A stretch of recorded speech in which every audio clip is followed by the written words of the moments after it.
진정성이라는 말이 있죠. 진실되고 참된 성질. 좋은 말입니다. 그런데 정치권에서만큼은 이 진정성을 확인하기가 쉽지 않다는 지적이 많습니다. 한마디로 말은 그렇게 했지만 과연 사실일까?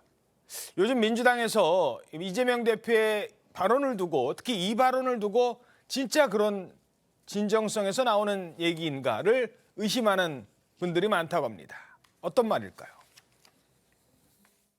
우리 민주당이 작은 차이를 넘어서서 단결하고 단합해야 합니다. 체포동의안 처리 과정의 일로 더 이상 왈가왈부하지 않기를 바랍니다. 자, 더 이상 왈가왈부하지 마라. 체포동의안 그때 가결했던 분들도 다 안고 가겠다. 총선까지 가겠다. 뭐 이런 뉘앙스의 얘기인데 그런데 지금 돌아가는 그 민주당 상황은 그렇지 않은 것 같습니다. 어제 대표적인 비명계 의원이죠. 이원욱 의원 사무실 앞에 정말 충격적인 내용의 현수막이 걸렸었다고요? 네, 그렇습니다. 이 이원욱 의원 지역구죠. 경기 화성 동탄에 이 총알이 있다면 매국노를 처단할 것이다. 이렇게 문구가 적힌 대형 현수막이 내걸린 건데요. 총알이 있다면 처단하겠다. 예, 이 대표 지지가 개딸들이 비명계를 향해서 협박성 메시지를 낸 건데 이 비명계 의원 9명 지금 보시는 것처럼 9명 의원들 사진을 내걸고 여기에 수박을 모자처럼 씌우기도 했고요. 그러면서 겉은 민주당이고 속은 국민의힘이다 이런 표시를 하기도 했습니다. 또 뭐 이원욱 의원이 여기에 대해서 어제까지는 이제 별 얘기를 하질 않다가 오늘 한 얘기는 불체포 특권 포기 선언이 사실상 이 대표도 얘기했던 당론이었는데 지금 개딸들이 저렇게 부결을 선동하고 또 해당 행위까지 벌이고 있다라면서 이 대표에 대한 입장 촉구도 요구를 했습니다. 예, 뭐 총알 처단한다. 정말 살해 협박으로까지 느껴질 수 있는 내용이라는 겁니다. 그런데 이 현수막을 내건 이 대표의 강성 지지층들 현수막만 내건 게 아니에요. 이원욱 의원 사무실 앞에는 이런 시위대가 몰려왔었습니다. 이원욱 빠져라! 동탄 시민 여러분, 내년 총선에 반드시 이 사람은 찍어서는 안 됩니다. 아니 어떻게 우리 이재명 당대표 사진을 하나도 안 붙인 거야. 당대표 사진 하나 없는 게 네가 국회의원이냐 이원우 말 좀 해봐라. 만약에 내년에 공천 받는다 그러면 나 계속 나 방해를 할 거예요. 나 진역 가는 거 안 무서워하는 사람입니다. 맨날 없는 거 지어내가지고 터넣으려고 그러는 거 뻔히야 알면서 이 인간은 민주진영에 있어서는 안 되는 검찰 독재 정권의 부역자 그 이상도 귀하다. 반역자죠, 반역자. 자, 뭐 이런 시위가 무려 30분가량이나 이어졌다고 합니다. 이러면서 주변 상인들도 피해를 호소했다고 하는데 자, 근데 일단 법적으로 총알이 있으면 처단하고 싶다. 야, 이거는 법적으로 문제 있는 내용 아니에요? 일단은 발언 자체로 봤을 때 객관적으로 선을 넘은 것은 맞는데 예. 이게 법적으로 협박죄에 해당하는지는 좀 따져봐야 될 것 같습니다. 협박죄라는 게 이제 법적으로 어떻게 했냐면은 공포감을 느낄 수 있는 구체적인 해악의 고지가 있어야 되거든요. 총알이 있다면 일단 표정이 좀 가정적이긴 하죠. 예. 그리고 이제 뭐 수박들을 어떻게 하겠다라고 하면서 물론 여기서 이제 성명을 뭐 구체적으로 그 말 자체에서는 적시는 안 했지만 아까 현수막 보셨잖아요. 예. 저렇게 이제 실명과 이름까지 내걸었으니까 저 정도면은 구체적인 거 아니냐? 구체적인 거 아니냐라고 느낄 수가 있는데 사실 근데 저 지금 협박의 대상이라고 지칭된 분들이 정치인이지 않습니까? 그런 예. 특성을 조금 고려를 해야 될 거예요. 저분들 입장에서 그러면 정말 저 사람이 실탄을 가지고 나를 어떻게 할 것인가 그렇게 느꼈을 것인가 그걸 봤을 때는 사실 저분들은 이제 워낙에 이른바 이제 치명 세력들로부터 많은 공격을 받기 때문에 좀 심하지만 그러려니라고 조금 넘어갈 수 있는 그런 부분이 있기는 하거든요. 예. 그러니까 저 부분은 조금 따져봐야 되고 만약에 아무리 정치인이라도 구체적으로 해당 그 의원의 휴대전화 메시지로 뭐 언제쯤에 당신의 집에 가서 어떻게 하겠다라고 한다면 이거는 법적으로 분명한 협박이 될 그런 상황으로 보입니다. 예. 하지만 뭐 이 의원들 입장에서는 얼마나 불안하겠습니까? 뭐 총알 얘기가 나오니까. 윤영찬 의원은 그래서 지금 강성 지지자 한 명을 아예 중앙당에 제소까지 했다고 합니다. 자, 이쯤 되면 당 지도부에서 정말 뭐라고 한마디 해야 되는데 그냥 지나가요. 그러니까 반복되는 것 아니냐는 지적도 있고 어떻게 보세요?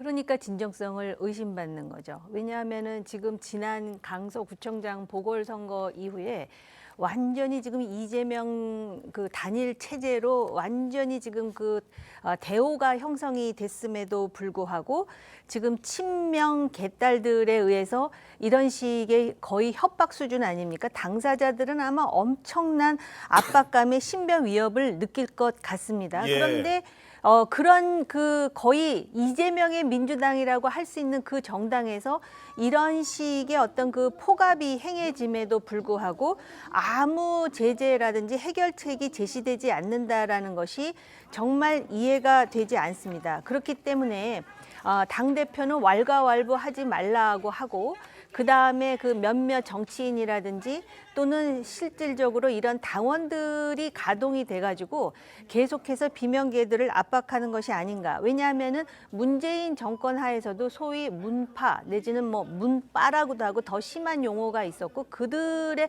그런 어떤 뭐라 그럴까요? 오만불손이라 그럴까? 정말 이해할 수 없는 행동들에 대해서 마치도 통제되지 않는 것 같은 그러면서 심지어 문재인 대통령은 그것에 대해서 민주주의의 양념이라고 포장하기까지 했지만 예. 지금 어디로 갔는지 없어졌잖아요. 그렇네요. 그렇기 때문에 이런 존재감이 이런 식으로 금방 없어질 정도의 그런 세력이라면 분명히 당내에서 해결할 수 있는 사안임에도 불구하고 그대로 내버려 두는 것에 어떤 이중성 그리고 진정성이 과연 있는 것일까에 대한 회의감 이것은 어떻게 보면은 느끼는 게 지극히 당연하다라고 보여집니다. 예, 저게 중도층 입장에서 보면 오히려 민주당에 해가 되면 해가 됐지 득이 되지는 않을 거라는 지적도 있거든요. 예, 그렇습니다.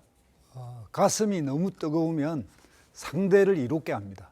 그러니까 사람의 뭔가 결정에 머리와 가슴, 배짱 이런 게 있는데 정말 가슴만 뜨거우면 반사이익을 주게 되거든요. 2016년 대표적이 바로 친박 간별사 사태였는데 그때 패배했지 않습니까? 결국 예. 그래서 박근혜 정부가 끝장이 나는 일까지 있었는데 이렇게 자기 당의 강경한 목소리만 들었을 때는 실패합니다. 그리고 저렇게 이제 비이성적이고 약간 폭력적인 문제까지 등장하면 오히려 저건 이적행위, 즉 우리 당의 첩자가 아닌가, 간첩이 아닌가 이렇게 생각하고 지지자들이나 당원들도 부안해동하면 안 됩니다. 그러니까 지나치게 강경한 경우는 뭔가 다른 문제가 있다. 그런 것도 항상 같이 생각해야 되지 않을까 생각이 듭니다. 예. 자, 그리고 과연 가결파라고 알려진 분들이 이적 행위를 했느냐 이 부분에 대한 지적도 있어요. 자, 가결을 했으니까 법원에 가서 영장 기각이 됐잖아요. 만약에 가결을 안 시켰다, 부결시켰다. 그러면 오히려 방탄 논란에 더 휩싸이게 되는 것 아니냐. 기각도 못 받고. 자, 그래서 지금 유인태 의원의 발언이 지금 또 화제가 되고 있어요. 지금 말씀 주신 게 어떤 내용의 연장선상이냐면 이원욱 의원도 똑같은 얘기를 했습니다. 내가 이렇게 그러니까 가결표가 당내에 있었음으로 인해서 기각으로 대표가 기사회생할 수 있었던 것이 오히려 대표에게 득이 됐던 것 아니냐. 기각 결정 이후에 이런 발언을 함으로써 지금 저 개딸들의 시위나 공격이 더 이원욱 의원을 향해서 가열되고 있는 거거든요. 예. 비명계 의원 가운데서도 이원욱 의원한테 유독 저렇게 되는 거, 저런 행위가 나오는 게 그 이유인데 오늘 그런 이원욱 의원의 발언을 더 보태주는 야권 인사의 발언이 나왔는데 바로 유인태 전 사무총장이었습니다. 예. 오늘 아침에 라디오 인터뷰에서 이렇게 말을 했는데요. 이재명 대표가 저런 개딸 현수막 같은 거 못하게 해야 된다면서 이 대표의 영장실질심사 기각을 이끈 게 과연 누구냐. 가결파 의원들이다. 이렇게 얘기를 했어요. 예. 그 덕분에 이재명 대표도 전기를 만들 수 있었고 그렇게 기각까지 이끌어준 것이 바로 이 가결파 동지들인데 왜 이 동지들한테 고맙다고 해야 할 것이 아니냐 이렇게 당부를 하기도 했거든요. 예, 만약에 그때 부결을 호소했었잖아요. 그대로 갔으면 오히려 민주당한테 지금은 더 좋았겠느냐 나빴겠느냐. 예, 이게 만약에 부결 호소돼서 아예 그냥 실질 심사도 받지 않았다면 결국에 이 대표의 입지가 이렇게까지 더 탄탄해질 수는 없었다라는 지적이고요. 또 얘기를 한 게 그 영장실질심사 기각 이후에 이 대표가 구치소를 나오면서 봤던 모습이 다소 이렇게 겸연쩍어 하는 느낌이었다고 해요. 그 직전에 부결을 직접 본인이 호소를 함으로써 기각을 이끌었기 때문에 부결을 호소했는데 그게 안 됐었기 때문에. 예, 예를 들어 기각까지 가결이 됐고 기각이 됐으면 그러니까 부결을 호소해놓고 기각이 된 게 그 상황이 너무 겸연쩍지 않았냐 이런 얘기고. 그러니까 처음부터 내가 그냥 가서 받겠다. 예, 그냥 가결시켜 주십시오 해서 가서 기각됐으면 당당하게 더 나왔을 네, 텐데. 그런 상황이 됐을 텐데 이런 얘기면서 가결파 누군진 모르겠지만 이 대표가 직접 찾아가서 엎드려 절이라도 해야 된다 이런 말까지 했습니다. 물론 지금 유인태 전 사무총장의 발언이긴 합니다. 자, 그런데 그럼 왜 이렇게 누가 이렇게 강성 지지층 막 수박 막 가서 뭐 깨는 퍼포먼스를 하고 그럴까? 개딸이라는 말이 있잖아요. 개딸. 뭐 어감이 좋지 않습니다만 그래서 딸인 줄 알았어요. 딸뻘 정도 되는 나이대인 줄 알았어요. 그럴까요? 오늘 흥미로운 기사가 있습니다. 조선일보 기사 일면 기사입니다. 최근 좌파 정치 집회 참석자들의 나이대를 분석해 봤더니 유모차 부대는 줄었고 이른바 딸로 알려진 유모차 부대는 줄었고 오히려 중장년층이 대부분이다. 이런 기사가 나왔어요. 이걸 어떻게 알았느냐? 지난번에 여의도 집회 때 그때 막 그 지하철 타고 많이들 왔었잖아요. 그때 이른바 무임승차 65세 이상 노인들한테 주는 그 무임승차가 숫자가 확 늘었대요. 그래서 나이대를 봤더니 오히려 집회 현장에 가도 사람들이 저렇게 나이가 있다 이런 얘기를 했어요. 이거를 과연 개딸로 불러야 되느냐 이런 얘기도 나오고 있어요. 그러다 보니까 뭐 개 이모, 개 삼촌, 개 할아버지, 개 할머니 얘기까지 지금 나올 판인데요. 그 무임 승차자 수가 늘었다 그러잖아요. 예. 결국은 그 사회의 문제라든지 뭐 나라가 잘못됐다고 시위하려고 모인 사람들이 법 준수도 제대로 못하면서 무임승차하면서 과연 뭐 정권에 대해서 비난할 자격이 있는지 아무리 사소한 거라도 예. 그런 문제 의식을 제기하면서 결국 시위대 연령이 높아진 건 맞는 것 같아요. 그 생각해 보니까 과거에 그 광우병 소고기라든지 그 사람들이 나이를 먹은 측면도 있고요. 또 지금 젊은 사람들이 얼마나 바빠요. 20, 30대. 그렇기 때문에 이러한 어떤 그 정치적인 소모전에 가담하기를 원치 않아요. 다른 방법으로 정치 활동을 하려고 하겠죠. 그런데다가 평균 수명이 올라가고 지금 나이를 먹었다 그러는데 사람들이 이렇게 왜 60, 70대 돼도 그렇게 나이 들어 보이지 않고 그렇죠. 건강하니까 예. 또 나와서 시위를 하는 것 같아요. 그리고 촛불 시위 같은 거 독려하는 그 유튜버들도 60대, 70대라고 해요. 그러니까 참 세상이 정말 많이 달라지는구나. 진격의 촛불 삼총사라고 하는 사람들이 60대, 70대라고 합니다. 예. 그리고 또 이 사람들이 이제 과거에는 막 젊은 사람들처럼 막 몸싸움을 하면서 이렇게 하기에는 체력이 딸리니까 무슨 뱃노래라든지 무슨 뭐 진도아리랑 이런 걸 부르면서 시위를 한다라는 참 웃지 못할 얘기까지 그 기사에서 봤는데요. 분명히 시위가 좌파든 우파든 고령화되고 있는 것은 맞는 것 같아요. 그러면서 실질적으로 또 민주당이 가야 될 길과 전혀 다른 목소리를 내는 부분도 있습니다. 예를 든다면은 뭐 조국이라든지 추미애, 송영길 같은 사람들을 내년 총선에 나오게 해서 적극 지지해야 된다. 이게 과연 민주당의 상식 있는 사람들 입장에서는 굉장히 떨떠름할 거예요. 예. 그런데 아무튼 나이 많은 그런 개딸들이 지금 또 민주당의 어떤 상식과는 그 맞지 않는 그런 주장들도 하고 그리고 어떤 면에서는 이것을 배후에서 조정하는 것인지 아니면 통제가 안 되는 것인지 배후에서 만약에 민주당의 누군가가 조정을 한다면 너무 사악한 것이고요. 예, 뭐 그런 증거는 아직 없어요. 통제가 안 된다면 무능한 것이겠죠. 예, 알겠습니다. 자, 그런데 뭐 배후에서 조정까지는 하겠습니까만 이걸 실제로 이용하고 있는 것 아니냐는 지적이 나오고 있어요. 지역구에를 가보면 오늘자 조선일보 6면 기사 보시죠. 실제로 지역구에 지난번에 구청장 등에서 낙선한 전 단체장들이 이른바 친명계로 뭐 완장을 달았다고 하는데 친명계로 전환하고 비명 지역구에 나서고 있다. 그러니까 쉽게 말해서 비명 의원이 현역 의원으로 있는 곳에 친명을 자처하는 이 전임 지방자치단체장, 구청장들이 간다는 거예요.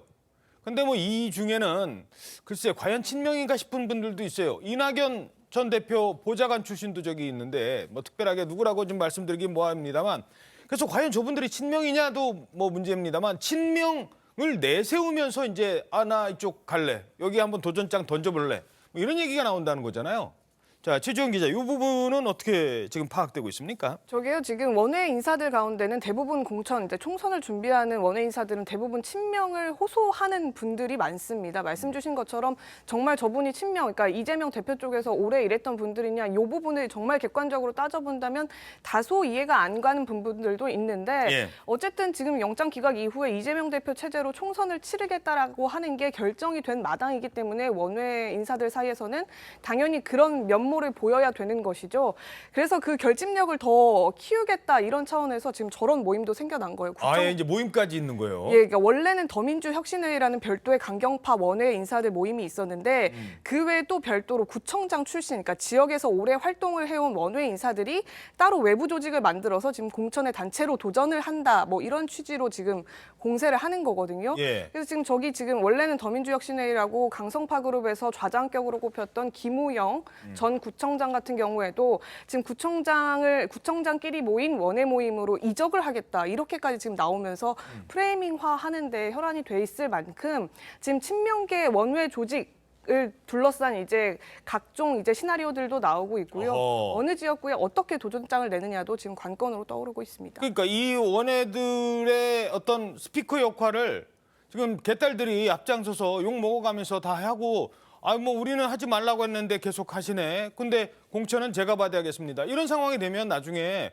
갈등으로 폭발을 한다는 겁니다. 자, 그런데 이렇게 돌아가니까 심지어 뭐 지금은 뭐 왈가왈부하지 말라고요. 마치 그걸 기다리고 있는 이른바 이 비명계 이 가결파 의원들은 이런 얘기합니다. 개구리가 된 것 같다. 냄비 속에 개구리가 된 것 같다. 여권 일각에서는 냄비 안에 개구리가 들어있으면 강한 불로 했을 때는 뜨겁다고 뛰쳐나가지만 서서히 이제 불을 높였을 때는 내가 지금 잊고 있는지도 모르고 냄비 안에서 죽는다 뭐 이런 얘기를 하거든요. 그 냄비 안에 그런 바보 같은 개구리도 있을 수 있지만 예. 다 바보 같은 개구리만 있는 게 아니잖아요.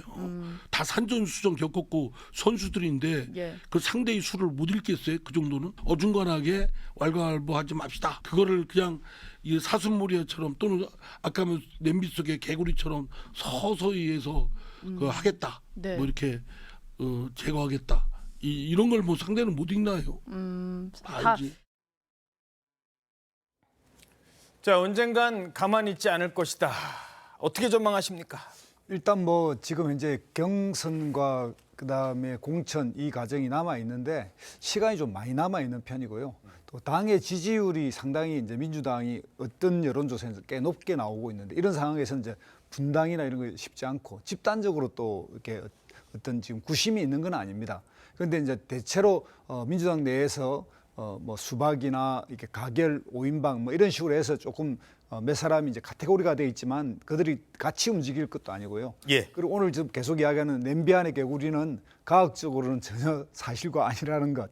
그래서 결국 정치에서는 본인들의 판단 시기가 있는데 그건 내년 1월, 2월 가야 되니까 아직은 이제 서로 이 부분에 대해서 기싸움을 하고 있는 정도다 이렇게 파악이 됩니다.